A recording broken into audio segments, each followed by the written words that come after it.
questions specific to your business. It's very hard to, and I don't want to take Austin's thunder, but it's hard to kind of do a presentation on this because it's so dependent on each individual business. So since we have a small group, you guys know what you're doing as far as business goes. Take advantage of the chance to ask questions and kind of get some things figured out today. And Austin's our CPA for 207, so he's been fantastic in like making it be in layman's terms. So it's not just a random person that we've got here. Like he's actually great and fantastic. He does all of our taxes too. So Yeah. So I guess that's a good time for me to introduce Austin Steen. Austin is let's talk. Austin, we love Austin because he's not only a professor here in the accounting department, he's also a CPA and has his own CPA business that he runs. So he runs his business, he helps others with their bookkeeping and filing taxes, and then he also teaches accounting here. So he is a great resource, and we thank you very much for being here with us today. I appreciate it. He's going to give a presentation, and then we'll have time for questions at the end. Thank you. Here, I'll stand up. I'll get out of the way. My name's Austin Steen. I'm a CPA here in town. I've been practicing public accounting for several years now. Prior to that, I was a CFO at a kind of a statewide regional type timber company, and before that, I was in banking. So got some experience in a few different industries, but I'm a lecturer at the university too, teaching accounting. So is anybody an accounting major? No. Has anybody taken accounting before? Like principles of accounting, is that what you took? No? I would recommend it. You did? Yeah, I would recommend taking an accounting class if you want to be a an entrepreneur, business owner, something like that. One day, Warren Buffett. I don't know if you know who Warren Buffett is, but he's arguably one of the most successful investors of all time. Did he just pass away? No, he retired. I don't remember seeing those passes. Yeah, I think he just retired from Berkshire Hathaway pretty recently. But again, one of the best investors of all time. And he says accounting is the language of business. If you're a business owner, you got to know it. And a lot of really successful investors like Mark Cuban from Shark Tank, or owner of the Mavs, former owner of the Mavs. He sold it, made a bunch of money. But he says the same thing. So accounting is really important. Real quick, do y'all mind introducing yourself and telling me kind of what business y'all are working with? Start with you. Yeah, I'm Jamarion. I'm a sophomore at Troy, electrical and electronic engineering major. Awesome. From Alabama. And I have a clothing business, so I'm moving towards more about the service. So I'm moving close to other people. Okay. I see it as like a custom printing, t-shirt designing business. Okay. And I recently just moved to a service I had with like a clothing brand, I guess you Yeah. could say. But like after I recently just moved to a clothing service. Yeah, so you had a brand, now you're making shirts, Making right? shirts, right. Like screen printing type stuff? Okay, Yes, sir. awesome. I'm Lainey. I'm a senior. I am majoring in interdisciplinary studies, so I'm doing general business, marketing, and event management. And then mine is called Creations by OK. Mine's more of like a custom service type of business as well. I do game day buttons, and I'm starting to get into embroidery and stuff like that now. Okay, awesome. I'm Kevin Mitchell. I'm a senior, majoring in interdisciplinary studies with marketing, management, and entrepreneurship. I have a car detailing business. I detail cars, boats, planes, things like that. Awesome. Mobile? Yeah. Mobile detailing? My name's Griffin. I'm a graphic design major, junior/senior, I guess. And my business is Griffin Crafts. So I do jewelry from like earrings, bracelets, necklaces. I also do like keychains, and I also am doing some service work as well with graphic design and logos. Awesome. Awesome. So a little bit of service, a little bit of production, we'll say. So good mix. All right, so this might not be everybody's favorite topic. I was saying this not very exciting. Accounting typically is stereotyped as not being very exciting, maybe on the boring end, but it can be exciting. More importantly, it's important. I mean, it matters a lot. So what we're going to talk about a little bit today is taxes and compliance and just general record keeping that you need to know as a business. This will be really helpful, especially if you haven't taken any kind of accounting. classes before, but you're a sophomore, so you still can. You definitely should. So most businesses don't fail because of taxes. I mean, businesses operate within a world where you have to pay taxes, but they get burned by ignoring them. I know lots of stories. You'll be surprised by very, very large businesses that make a bunch of money during the year. Then when their taxes are due, and on April 15th, they don't have it. They don't have the cash. So when I worked in banking, you'd be surprised that people would be borrowing $50,000 unsecured just to pay their tax bill. So people, grown adults with operating businesses that should know better too, right? So don't be in that situation. So the goal out of this today is one, stay legal with the IRS, the state, any other taxing authority. Stay legal, that's important. Stay organized, and at the end of the day, because of that, keep more of your money. If you're not organized, especially if you're not legal, you make less money. If you don't track your expenses, understand your books, your book of business, money finds a way of leaving checking accounts. It just always does. So messy books are expensive mistakes. And when I say expensive mistakes, I don't mean tax bills or penalties or anything like that. I mean just money disappearing because you don't know where it's going. So first of all, before we get started in that, a question that always comes up, especially like in this setting where you're a student, you're studying, you might have other plans, like you might not jump straight into owning your own business, like you graduate and then you open up shop, you might get a job somewhere else. So hobby versus business. The IRS has guidelines to determine whether you're a hobby or a business, and it's really important. So first of all, the IRS, which, do y'all know what that stands for, IRS? I used to know, I don't remember it. Internal Revenue Service. Internal Revenue Service. So that's who collects revenue for the country, the IRS. So they care about, with this hobby versus business, the intent to make a profit. So if you're a hobby, you have no profit motive, and you cannot deduct any losses. You can't deduct any expenses, and you're taxed on your income. Versus a business, there is a profit motive. You can deduct expenses, and you're taxed based on your profit. That's really important because you don't want to be in a hobby situation, because I like to pick on photographers in this conversation because that's a classic example. Tons of IRS court cases on hobby versus business for photography. So if you're going to get into photography proper, like you got to spend 10 grand on equipment and cameras, software, hardware, things like that. And if you're doing sessions at $100 a pop, you really have to get after it before you even pay your initial starting investment off. So a lot of photographers get classified as hobbies. Well, what happens is if you're a hobby and somebody pays you $200 for a photo shoot, you got to put that $200 on your tax return, but you can't deduct the cost of your camera or anything like that. So you really need to make sure you're conducting yourself as a business, and the IRS gives guidelines for that. Can I pull up this link here? Mm-hmm. Yeah, I should be Just able to touch tap it. on it. Mm-hmm. You might have to help me get Maybe back. tap- Yeah, there you go. Just Chrome or Edge. either one. You can just do Edge. And I can send you these slides later if you email me.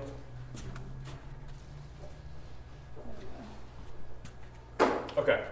Now, can I You just can just slide? yes, I touched it. So this is the address, the web address to the hobby versus business rules. There's 8 factors. So like, is the activity conducted in a business-like manner? Do they maintain complete and accurate books and records? We'll talk a lot about that today. Do they change their method of operations to improve profitability? There's 8 factors down here that you can scroll through and see, like, this is what the IRS or the state Department of Revenue uses to determine whether you're a business or a hobby.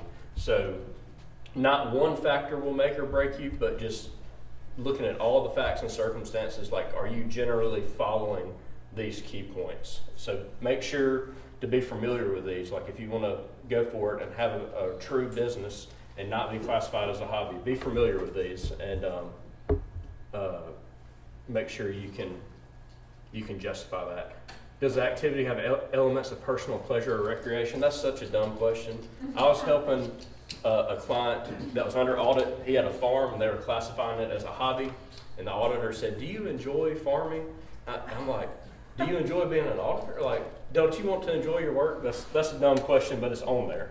Does the activity lack appeal other than profit? I mean, that's silly to me, but Who wouldn't you want? that's the IRS. Got it, yeah, that's crazy. All right, but y'all are all in this class. Y'all want to be a business, I'm sure. So just make sure you're familiar with that, and we'll go on from there, just talking about as a business, how do you conduct yourself in terms of compliance and records. So the first step is organizing. So if you've taken an accounting class, you learn the different corporate forms. So sole proprietorships, partnerships, LLCs, corporations, all that. We could probably have a more detailed one-on-one conversation about your specific circumstance to determine what's best. For most people, LLC, like you're probably all a sole proprietor because it's just you don't have a partner. You can be a sole proprietor, just me, Austin Steen, or you can see my business card says Austin Steen CPA LLC. So it's just me, but I have my own LLC. So that's probably going to be the best method for everybody. Is anybody organized at all as far as a corporate form? Has anybody done it? Okay, well that's going to be an action step later. So to do that, you need two things. First, you organize at the Secretary of State website, and then also you have to get a employer identification number, an EIN. So to register at the Secretary of State website, it's about $200 in fees to do so. Put a link there. And so this is where you go, Alabama Secretary of State. So you'll have to reserve a name. So you got to pick a name that hasn't already been registered. So you reserve it. You pay $25 to do that. Domestic filing. That's domestic as far as in-state versus out-of-state. So domestic filing, you got your county fee, state fee, processing fee. So it's about $208 there plus the $25. You're under $250 setting up your LLC. Is that just for LLC or for both sole proprietor and LLC? So if you're a sole proprietor, you're just operating under your name. You don't need to technically file anything unless you want to reserve your name. Yeah, but the name reservation isn't indefinite, so you reserve it. Okay. Yeah, so you pay to reserve your name, but you can't just do that for a year. Like you'll lose it. So I would recommend, especially if you've got a trade name or a brand name, go ahead and do this and file that way. You're there on the Secretary of State website as an LLC, and that's protected, so no one can take that brand or trade name from you. What about DBA? There's a separate, DBAs or trade names. That would be if you're a sole proprietor, so everything is under you. You don't have a separate EIN, it's under your social security number, but there's a separate form to get a DBA, and it's about $100, $150 to get that. Okay. You can do that. I'm trying to make sure my advice that I give is correct, Yeah. because normally what I tell people that are in sole proprietor, maybe not sure about LLC just yet, I usually recommend like a DBA, filing a DBA, and maybe an EIN. Yeah. Because you can get an EIN even if you're Anybody can get sole an EIN. proprietor, it's free. And you have to get it if you're an LLC, right? So it's kind of like a free step that you Yeah. I would probably, I'd probably go ahead and just get an LLC. Yeah. It's a little bit more money, but you've got that separate legal entity. We see those more too. You see those more? We don't, so used to we would see a lot more DBA and sole proprietorship, but now a lot of people are just going straight to LLC. For the, I guess, protection as far Yeah, as. Yeah. separate legal protection and all that, yeah, definitely. And if you're just starting out, they're free, they're simple, extremely customizable. You can set it up exactly how you want it. So like a Microsoft Excel spreadsheet is great for most people to get started. So what I say is when you have, and it depends so much, but once you get to where you're having over 30, 50 transactions a month, you're there every day categorizing a transaction, that's when an actual paid software makes a little bit more sense. So QuickBooks Online is kind of like the gold standard. Most accountants are going to be familiar with it, work with it. It's just the most common software that's out there. The basic version's about $30 a month. So if you only have 10 transactions a month, probably can't justify it. But once you're over that 50 transaction mark, Definitely, because what's great, you can link your bank account. So you just sign on QuickBooks, all your bank transactions for the week are there, and you can go in there and match them and categorize them. It makes it really, really user friendly. There's some other brands, Wave, Xero. There's industry specific accounting software. When I worked at a timber company, there's one standard timber accounting software, and so that's what I used. I'm not as familiar with the other brands just because QuickBooks is so prevalent. It's probably the cheapest too. I don't know that for a fact, but it's probably the cheapest. With any of this, it doesn't really matter what you get. Consistency is what matters the most. Like, you need to be in there categorizing those transactions, have a workflow, whether it's weekly, monthly, quarterly, just depending on your volume of transactions. Just have a workflow, be consistent, and consistently categorize things in the right categories, and you'll have a good, clean set of books at the end of the day. Any questions on software or anything like that? Y'all stop me anytime you have a question. I do want to interject real quick. So with the QuickBooks stuff, we have a lot of business people who use that, and it does make it, what he's saying is true. It makes it easier on your accountant, it makes it easier on you and us at the bank. Yeah, bankers. Everybody. But we don't, so I've never set up a QuickBooks, and a while back we had a system glitch where everybody that had QuickBooks got booted out. So in that case, it's good to have an accountant that's familiar with that kind of stuff, because people were coming to us, of course, mad and upset, and they're like, fix it. That's not on our part. Yeah, we don't know anything about that. Yeah. Really. So once again, I know starting out it's kind of hard with money and stuff, but if you can afford an accountant to help you take care of stuff like that, it's beneficial. And I didn't put this on the slide either, but your payment processors like Square, and there's all kind of different POS, point of sale systems out there. They kind of have their own thing built in, accounting software, but also like Square can link with QuickBooks. So your Square transactions, that's more of a point of sale. It's got separate reports. Will link with your actual accounting software. So there's a lot of different options, and it's just really customizable based on the industry you're in or what your needs are, anything like that. So what to actually track? Keep it simple, especially as you're just starting out. So don't overcomplicate your chart of accounts. Just, very basic, broad expense categories are what you're going to want to keep. So you track income, cost of goods sold. So that's going to be like the materials you buy to make things, advertising, equipment, software, just general business supplies, office supplies, utilities, equity. That gets forgotten about a lot. Equity is your investment into the business. So if you're putting cash in the business and taking cash out, make sure to track your equity to know, at the end of the day, your business account might be empty. Like, your checking account might be empty, and you're like, well, where am I spending all my money? Well, I'm not spending it, I'm just taking it out in equity. So track your equity, and also for tax purposes, mileage. So mileage doesn't hit your income statement, but it's a huge tax deduction at the end of the year. So I think it's about 70 cents a mile. I've got contractors that drive 20,000 miles a year, so they get a $15,000, give or take, deduction at the end of the year on their tax return.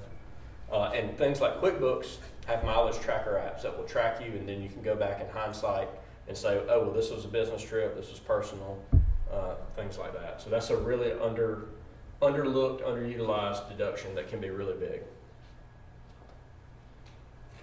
So record keeping, actually keeping the records.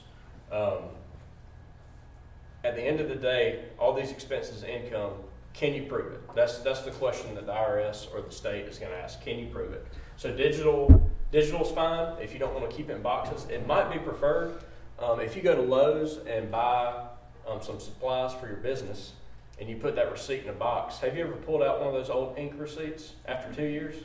What's on it? They're blank. Yeah. That's too bad. That's an expense, a legitimate business expense, thrown out. You can't document it, they're going to throw it out. So if you're really good at record keeping, at the end of the year, you can scan all that. You can keep the physical copies, scan everything in, and have it stored on the cloud somewhere that is safe. Again, I recommend a paid cloud. So like Microsoft subscription or paid Google subscription, something that you actually own and have some control over versus the free stuff on Gmail. So what to keep, invoices and receipts. So when you invoice a customer, keep that so you can match your deposits to that. Keep your bank statements, download them or print them. Because again, like banks after so many years, they put those files separate where they're not as easy to access. Or, you know, you could have a parent that passes, you close that account, then you can't get those statements anymore. So keep those, either download it or put it in a box somewhere. It's just easier, and you're not bothering your banker to get it, 7-year-old documents or anything like that. So any compliance and tax filings, so, print out or download, keep a copy of your sales tax reports that you file. They're on the MAT website now, but, old ones might not be. If you get audited, they might give you, if they're auditing you, they're not going to help you go back and pull those reports, right? So it's good to keep copies of yourself. Same for payroll if you get into that. Tax returns, just keep all those copies. Mileage logs, customer meal logs. If you have lunch with a customer and you pay for it, you can deduct that. So just keep a really simple log of, hey, I drove 10 miles today to go to the post office, pick up supplies, and I met with Lynn, and I bought lunch, and it was all business related. Just a really simple log like that. Deeds, if you purchase property, lease agreements if you're renting a place, contracts, bills of sale. God, this happened to me yesterday. I sold a car 2 years ago. And normally when you sell something, like the bill of sale is more for the buyer, not for the seller. Well, I told my insurance company to take the car off my insurance. Well, they didn't. And I called it and I told them again, like, hey, this car needs to be removed. Well, it still wasn't. So I paid insurance on the car for 2 years. They said, well, if you get me the backdated, the bill of sale, we can backdate the cancellation. I didn't keep it. So no one does this perfectly, but just keep even if you don't think you need it, because I surely didn't think I needed that, just keep it somewhere. And keep it organized. Boxes by year, folders by month. If you're keeping it all online, have a main folder by year, then other folders by month. If you have a lot of transactions, you can really break it down into checks by vendor. If you're spending money at the same vendor every single week, you can put all that vendor stuff in the same folder, organize it by date. Just make it easy for you to go back and locate it if you need to. General rule for keeping files, it's different kind of for everything, but general rule is like 7 years. So, any other questions on that record keeping? 7 years is a long time to hold on to it too. You're in college, you're probably going to move 3 times in 7 years. So digital is great. You don't have to keep boxes or anything like that.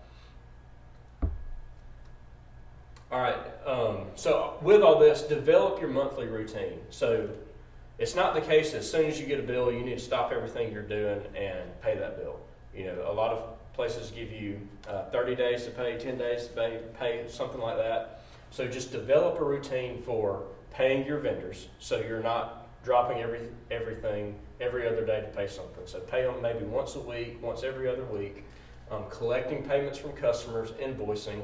So like sending out invoicing, like if you're selling something at a trade show, obviously you're collecting payments as you're distributing product.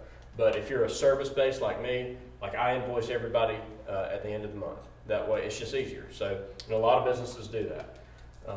Once a month invoicing, collecting. Once you've done all that, so every month, so we're about to hit, today's the 29th, so Friday's May 1st, so next week, I'm going to start categorizing every transaction for the month for my clients that I bookkeep on. So I'll go back through April and categorize everything that they didn't categorize, close the books, if you will. So close the books, reconcile your bank statement. So there's something called a bank reconciliation. It's all done within your accounting software, and it matches everything on your books with everything that happened in the bank. If anything's missing, well, you got to track it down. And that happens, and banks make mistakes, you make mistakes, everybody does. I've seen handwritten checks. It might be like a $700 payroll check. Well, the bank cleared it at $900, and the company never would have known if you're not doing a bank reconciliation. Also, every month, file any necessary compliance forms. Sales tax are due by what date? 20th, every day. 20th. Payroll taxes, it's due different dates. It could be the 15th, could be the 30th, could be the 10th, depending on what state you're in, size of your payroll, things like that. But any compliance forms that you have to file, get those filed. And then after all that, review your income statement. So you close your books, you reconcile your bank, everything's in there, everything's accurate, everything's paid for, everything's collected. Review your income statement, make decisions off of that. And then especially set aside cash for taxes, which we'll talk about that more in a minute. But it's really important as a business owner, and a lot of people don't do it, and they're losing money, they're making mistakes, not even knowing it. But if you're an operating business, you should be closing your books out at least quarterly, but probably monthly for most people. And every month ask yourself, is this worth it? Am I losing money every month? Am I making money? What do I need to do different to improve profitability? Or how could I invest all this money I'm making into something better? So it's really important to review your books monthly. Any questions?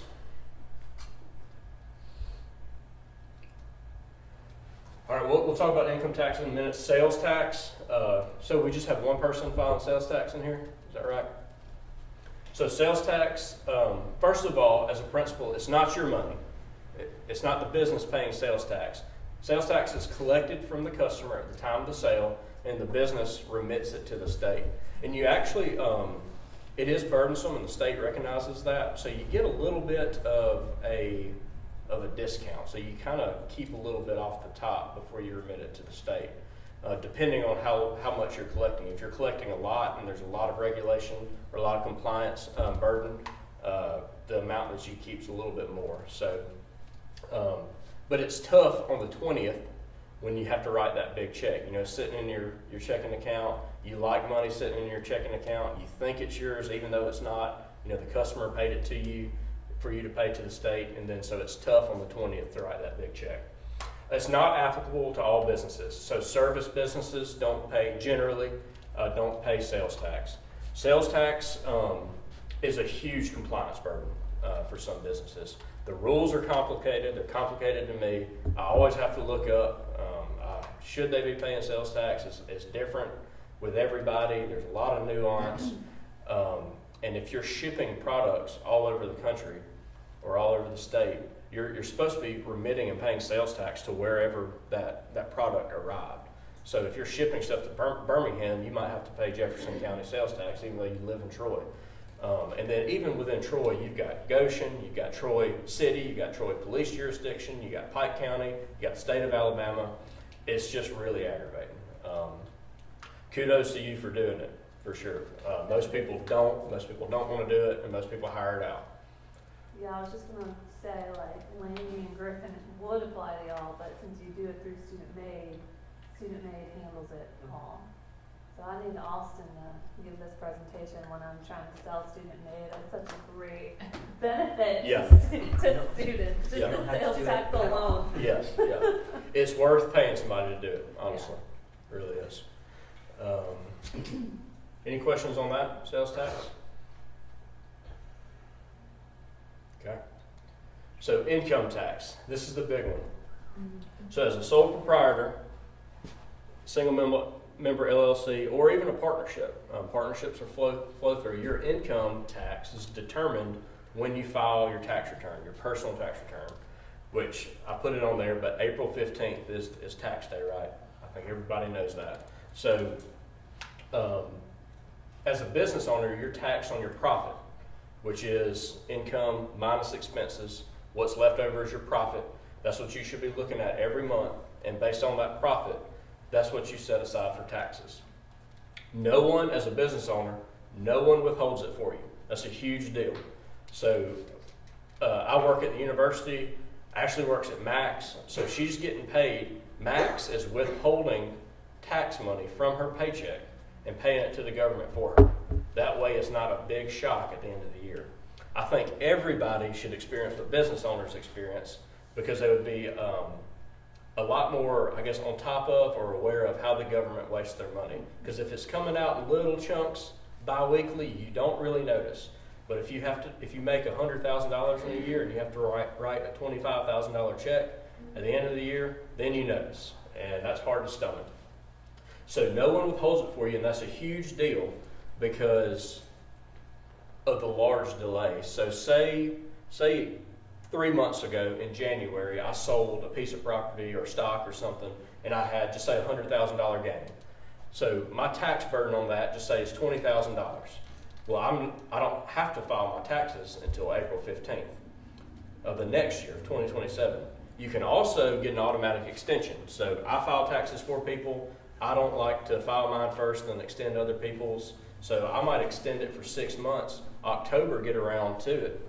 And then, before I know it, the event that caused the tax burden happened 18 months ago. So that $100,000 I made from the event, do you think I still have it? No, it's, I spent it on something, it's invested in something else, and that's how business owners get tripped up, because 18 months ago, gosh, they don't remember. They've moved on to something else. They're starting this new venture. They don't have that money. That cash is invested somewhere else, and that's why they have to go and borrow money to come and pay your tax bill 18 months later. So when I say set aside 25% of profit, I mean like really set it aside. Put it in a different account. So I said all business owners should have 2 accounts, personal and business. Well, maybe you should have 3 accounts, a tax savings account, to have that in there. That way it's out of sight, out of mind. You're not spending it and get burned at the end of the year or next year when you file your tax returns. Because cash disappears, right? But your tax bill won't. Cash left in a checking account will disappear. If your checking account gets up big, you're like, man, I could go spend that on. I could buy a new machine, increase productivity, yada yada. It disappears, but that tax bill will stick with you forever. When to get help. So I'm a CPA, certified public accountant is what that stands for. Basically, it just means I'm certified, licensed by a state board to practice accounting for the public. So anybody can come to me and say, hey, do my accounting for me. That's kind of, as a business owner, that's who you go to when help is needed. So a CPA is valuable when you start making real money. Like when it goes from I'm just kind of trying this out to this is kind of part-time, wow, I'm about to leave my job and really do this full-time. So if you're actually starting to make real money, lots of dollars are coming in and out, CPA would be valuable.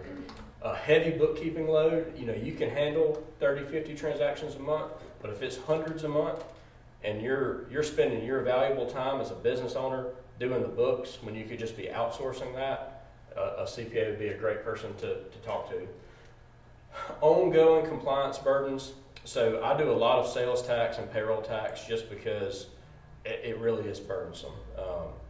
The government doesn't make anything easy, and CPAs just kind of take that off of business owners. If you're confused, obviously, like if something's not sounding right, if you feel like you're making money but it's never in the checking account, if you don't know the rules to something, anytime you're confused, talk to a CPA.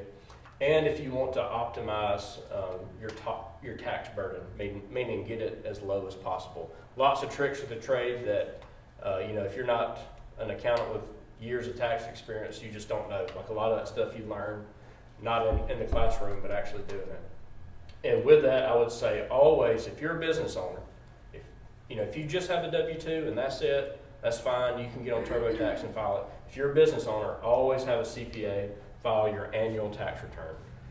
And I mean a professional, so like not a pop-up tax shop that's only open from February to April. Then you get a letter from the IRS in October and they're closed and you can't get up with anybody. So have a professional file your return that's always open, that you can always talk to, because the risk is too great. And I don't mean just compliance risk with that. I mean, there's so much money can be saved or lost with the right tax accounting. So the risk is too great to try to do it on your own or send somebody that isn't familiar with it. So final thoughts. All this I said to do, you're not going to do it perfectly. I'm pretty hypocritical standing up here telling you not to, or to do things this way, don't do that, and then I make those mistakes, right? Like losing that bill of sale. You'll never do it perfectly. If you're ever audited, just depending on the auditor, they're going to find something for everybody. It doesn't matter if you're Coca-Cola or Austin Steen CPA LLC, some one-man shop or anything like that. every business, if they're audited, you know, an auditor can be mean and give you a hard time and find something. So don't stress about perfection. Compliance is critical because penalties and interest exist. If you ignore compliance, you might get away with it for a while, but if they find out and they realize you've been non-compliant on something like sales tax for 2 years, there's going to be a lot of penalties and a lot of interest on that. And knowing your books allows you to keep more of your money. So looking at your books monthly, understanding it, just doing the exercise of categorizing expenses and knowing where you're spending your money, you knowing which customers are most profitable, all of that, at the end of the day, helps you to keep more of the profit that you want to earn. And that's it. So action steps, I would say, you know, go get organized with the Secretary of State, get an EIN. With that EIN, you can open a business checking account. Choose a bookkeeping system, even if it's just an Excel spreadsheet. You know, have something formal that you're looking at every month. Open a bank account. Go ahead and set up your monthly accounting routine that we've talked about, and go ahead and start storing your records if you're not doing it. So, if you want to set a meeting or ask any questions, there's my email address. I gave you my card. I'll take questions now. Is that right? Yeah. Questions you don't have? Is that like drinking through a fire hose? Yeah, it's a lot. It's really good information. Yeah. If y'all need help with, like, I can get you the links for the filing, like Secretary of State, EIN. If y'all want to just come to my office one day and do that, we can do that. Austin, is there like, I get this question a lot. I think I've asked this before with you in a workshop, but is there like an income threshold, like a dollar amount of, I'm making this much, I've made about this much this year, now I probably need to make sure I'm putting this on, I'm filing my income tax with this. Yeah, so. Because like when, I know you started talking about hobby and business, Yeah. So with a, you're supposed to report all sources of income on your personal tax return. That's, you know, Yeah. flat. And it's, you know, honor system kind of, but if you're getting paid cash to, I don't know, do random chores, if you're cleaning out people's cabinets for cash, something like that, and you make $300 in a year, you're supposed to report that. So for self-employment income, I think $300 is I think it's a really low threshold.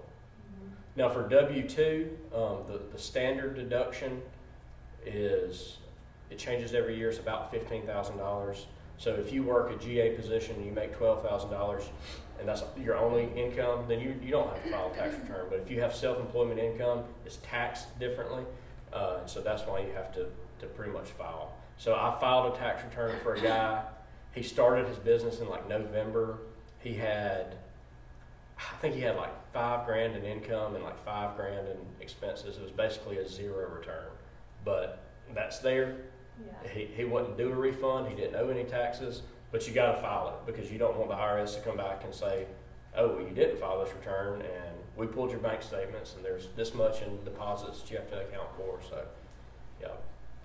Do you see a lot of people file in negative? Yeah. Negative. Yeah, and that's why the profit business, money? yeah, definitely. Especially starting out. That's why the business versus hobby is so important. So for me, I have a farm too. I teach at the university. Farms don't make money, they lose money. So I've got a negative number floating on my tax return that offsets my salary from the university. So yeah, you can be working a W-2 job for a company.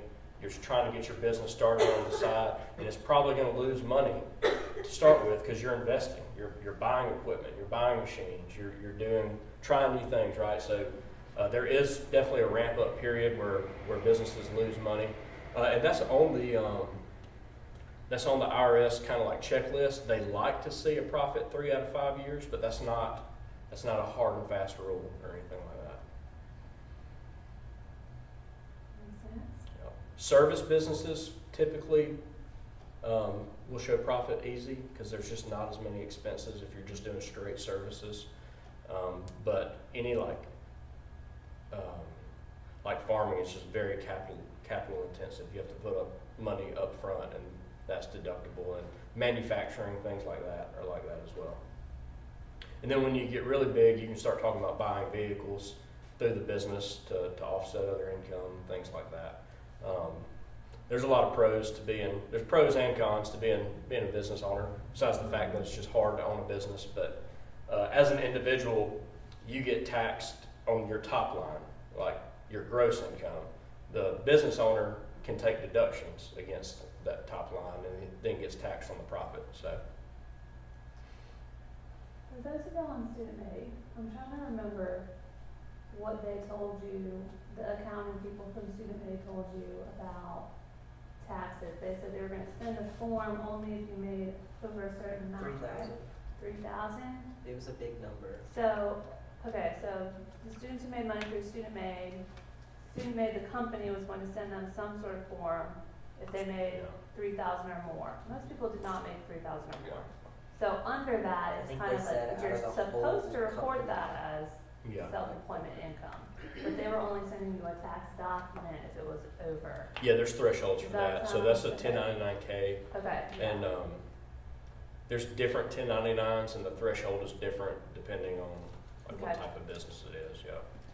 So Yeah, just to clarify, that doesn't mean like if you made less than $3,000 that it doesn't count. yeah. Still technically you're supposed to report Mhm. that. Yeah. Questions? Other questions? You got this? Are y'all keeping records? Saving receipts? They probably will now. And also, when you go to apply for a loan, a business loan or a personal loan, if you're self-employed, they're always gonna ask for 2 years tax returns, because we have to prove your income as well. Yeah. So it's important that you get the tax returns and do them right and do all the things, because it's gonna affect you later. And don't lie to lower your tax bill, Yes, don't do it, it's not worth it. because then you're ready to buy a house, and the bank's like, you might be making money hand over fist, but you're lying about your income. Not reporting cash or something like that, which is illegal. And then, but anyway, you got to buy a house and you can't buy a house. So, like, my job is really walking that line between let's make sure you pay as little tax as possible, but also be able to finance your business through a bank, because most businesses are going to have debt at some point once they reach a certain size. And we have to go by what's on the paperwork. So Yeah. we can't just say, oh, they said, we have to, it's underwritten, underwriters look at it, auditors look at it, just to make sure that the application says what the tax return says. Do you, like for your car detailing, do you send people invoices? Yeah. Do you have QuickBooks or you have a software? QuickBooks. Awesome. Yeah. So that's great. With QuickBooks, I don't know if you have it linked to your account or not. You send an invoice, so your software is expecting you to receive that money. When that customer pays you, you put it in the bank account. It pops up and it says, "Hey, we need to match this transaction. We think this goes with this invoice." You look at it, you match it. Same for expenses. QuickBooks has really made accounting really easy, really user friendly. But I would recommend sending invoices to customers. Most people only think about tracking receipts, but then, if you invest 20 grand of personal money into your business, you don't want a taxing authority to count that as income. It's not income; it's an investment. Good stuff. Any other questions? About how much would you spend on hiring a CPA to file your taxes for you? So my average return is probably $400. So for somebody that's self-employed, depending on the complexity of it, probably $400 to $600 range.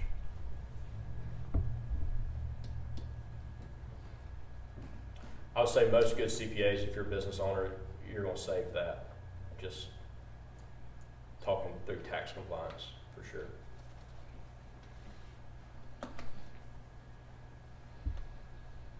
Anything else?